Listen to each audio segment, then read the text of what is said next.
আমি একটু অ্যাড করতে চাইবো। ফ্রান্সকে বলা হয় সবথেকে ব্যালেন্স টিম, আপনি যেমনটা বললেন যে একজন বাদে খুব একটা নড়বড়ে না, মানে এটা কোনো ইম্প্যাক্টই ফেলবে না পুরো টিমের উপর। অন্যদিকে স্পেনকে বলা হয় দ্য স্ট্রংগেস্ট মিডফিল্ড স্পেনের, যেখানে মানে বার্সেলোনার প্রায় প্রত্যেকটি প্লেয়ার দুর্দান্ত তারা পারফরমেন্স করে। তো অনেকেই ফ্রান্সকে এগিয়ে রাখছে, সেক্ষেত্রে আপনি এদিক থেকে এই গেম যারা, আমি বলি আমার যতখানি এক্সপেরিয়েন্স বা আমি যতটুকু বুঝি, আমার কিন্তু অনেক ভুল হয়েছে প্রেডিকশন। কারণ কি, আমি প্লেয়ার ওয়াইজ গেছি তো সবাই তো এইভাবে ফলো করে না, দল হিসাবে করে।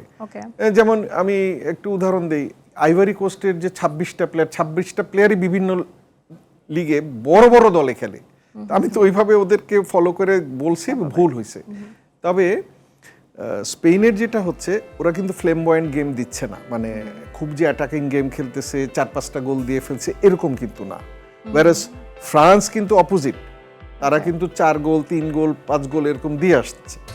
এখন ঘটনাটা হচ্ছে বড় টিম যখন টক্কর হয়, এটা কিন্তু 50-50। কেউ যদি বলে যে না আমি ফ্রান্সকে আগায় রাখছি বা স্পেনকে একটু পিছায় রাখছি বা স্পেনকে আগায় রাখছি, এইটা বলাটা ভেরি ডিফিকাল্ট। এমনও হতে পারে দুইটা টাইব্রেকারে গেছে, কারণ টু বেস্ট টিম আমার চোখে এবারের ওয়ার্ল্ড কাপে, আমি আর্জেন্টিনা ব্রাজিলকে ছোট করছি না, মানে 2 অফ দ্য বেস্ট টিম কিন্তু এক সাইডে পড়ে গেছে। এরা যদি অন্য সাইডে থাকতো তখন আমি বলতে পারতাম যে না, এদের probability of playing final is more than 90%। কিন্তু এই ক্ষেত্রে দুইটার ভালো একটা দল চলে যাবে, তো সেইখানে বলা খুব ডিফিকাল্ট। আপনি যে প্রশ্নটা আমাকে ডাইরেক্ট করেছেন, বাট আমি চাই, মানে আমার চাওয়া যে ভালো একটা খেলা আমরা দেখি।